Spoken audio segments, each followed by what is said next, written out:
আমি রফিকুল ইসলাম। আমার বাড়ি দিনাজপুরে। সঙ্গত কারণে আমি গ্রামের নাম বলবো না। আমার গ্রামে একটি পালং গাছ আছে, দেখতে বটগাছের মতোই, কিন্তু জোর থাকে না। সেই পালং গাছের নিচে এক বৃদ্ধ লোককে স্বর্ণের হুক্কা খেতে দেখা যেত। গ্রামের অনেক মানুষই দেখেছে তাকে, কিন্তু সবাই জানে জায়গাটা হন্টেড। ওখানে রাতের বেলা তো দূরের কথা, দিনের বেলা সেখানে যেতে সবাই ভয় পায়। ওই পালং গাছের সাথে এক লোকের জমি ছিল। বিকেল বা সন্ধ্যার দিকে ওই জায়গায় সে প্রায়ই যেত। তো একদিন 3টা জিন তাকে 3টা টাকার হাঁড়ি দেখায়, বলে তুমি যদি আমাদের দলে চলে আসো তাহলে তোমাকে এই টাকাগুলো দেব। তো যথারীতি সেই ব্যক্তি টাকার লোভে হোক আর এমনিই হোক রাজি হয়ে যায়।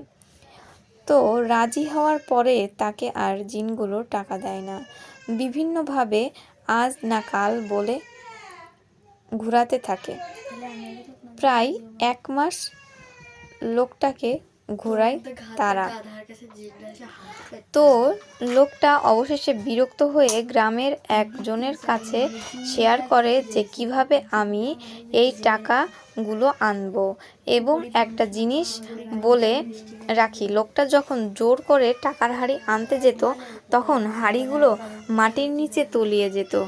সে কোনো অবস্থাতেই টাকাগুলো আনতে পারতো না। গ্রামের লোকটা অ্যাডভাইস দিল যে তুমি একটা কাজ করো, তুমি 3টা গরুর হাড় নিয়ে যাবে। যদি তোমাকে টাকা দিতে না চায় তাহলে তুমি হাঁড়ি 3টির ওপর গরুর হাড় রেখে দিবে।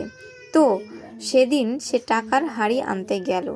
2টি জিন রাজি হচ্ছিল, কিন্তু একটা জিন কিছুতেই রাজি হচ্ছিল না। সে লোকটা কাপড় থেকে হাড় 3টি বের করে যথারীতি হাঁড়িগুলোর ওপরে রেখে দিল। এইবারে আগের বারের মতো হাঁড়িগুলো নিচে তলে গেল না, শুধু কাঁপতে থাকলো এবং জিন 3টা গায়েব হয়ে গেল। তো সে যথারীতি আরাম করে হাঁড়ি 3টি উঠিয়ে নিয়ে আসে এবং একটি ঝোপের ভিতর লুকিয়ে রাখে এবং বাড়ি চলে যায়। এরপর রাত তিনি সেখানে আসে এবং হাঁড়ি 3টি নিয়ে নিজের ঘরের খাটের নিচে পুঁতে রাখে এবং তার স্ত্রীকে বলে জায়গাটা সুন্দর করে ভরাট করে দাও, যেন কেউ বুঝতে না পারে। এর পরের দিন একটি ঘটনা ঘটে। সেই লোকটা কোনো কারণে পাগল হয়ে যায়। তখন গ্রামবাসী তাকে সুস্থ করার জন্য একজন হুজুর নিয়ে আসে। তো সেই হুজুরের 2টি স্ত্রী ছিল। একটি স্ত্রী ছিল মানুষ, আরেকটি ছিল জিনদের মেয়ে। যথারীতি সেই হুজুর চলে আসে, এসে একটি বালতি নেয়। সেই বালতিটিতে কিছু পানি নেয় এবং গ্রাম থেকে একজন লোক নেয়।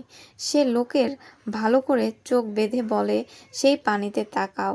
লোকটি চোখ বাঁধা অবস্থায় পানিতে তাকায় আর তিনি সব দেখতে থাকে এবং সব বলে দেয় যে কি ঘটেছিল। তারপরে সেই হুজুর বলে আমরা কি কেউ টাকা এনেছেন জিনের কাছ থেকে? তখন তার স্ত্রী বলে যে আমরা টাকা আনিনি, অর্থাৎ সে অস্বীকার করে। তখন গ্রামবাসী মনে করে হয়তো হুজুরটা মিথ্যা বলছে। তো যাই হোক, তখন সেই হুজুর বলে আপনারা যদি আমাকে বিশ্বাস না করেন তাহলে আপনারা 10 জন আসেন। আপনারা যদি এই বালতিটা উঁচা করতে পারেন তাহলে বুঝবেন আমি মিথ্যা বলছি। তো যথারীতি 10 জন আসে, বালতিটির ভিতরে বাঁশ ঢুকিয়ে 10 জনে উঠানোর চেষ্টা করে, কিন্তু উঠাতে পারে না। তখন হুজুর বলে আমি সেই জিনগুলো ধরতে চেষ্টা করতেছি, হয়তো আমি জিনদের ধরতে পারবো না।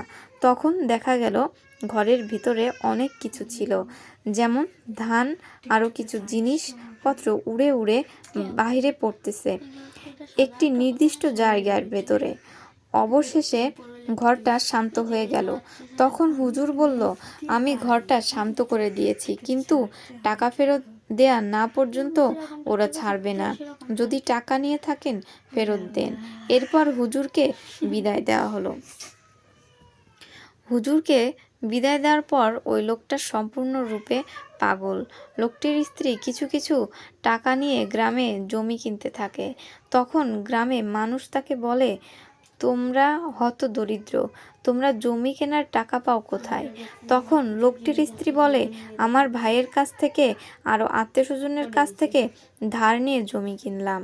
তারা রাতারাতি অনেক বড়লোক হয়ে যায়। সেই পাগল থাকা লোকটি বাড়ির বাইরে দড়ি দিয়ে বাঁধা ছিল। উত্তর অঞ্চলে যারা ছিলেন তারা হয়তো জানেন, সেইখানে বৃষ্টির সময় ওপর থেকে গোল্ডেন কালারের সাপ পড়ে। গাছ থেকেই হোক বা যেখান থেকেই হোক, সাপগুলো বিষাক্ত, কিন্তু কাউকে সে ছোবল দেয় না। সেই লোকটা যখন বাঁধা ছিল তখন একটা সাপ ওপর থেকে পড়তেছিল। সেই লোকটা তখন বাঁধন ছিঁড়ে গিয়ে দৌড়ে গিয়ে একটা সাপ মাথা চিড়ে পুরোটা খেয়ে ফেলে। এক সপ্তাহ পরে লোকটি মারা যায়। অনেকের ধারণা যে লোকটিকে সেই গাছ তলাতে হুক্কা খেতে দেখা যায়। সে আর কেউ নয়, সে ওই পাগল লোকটি।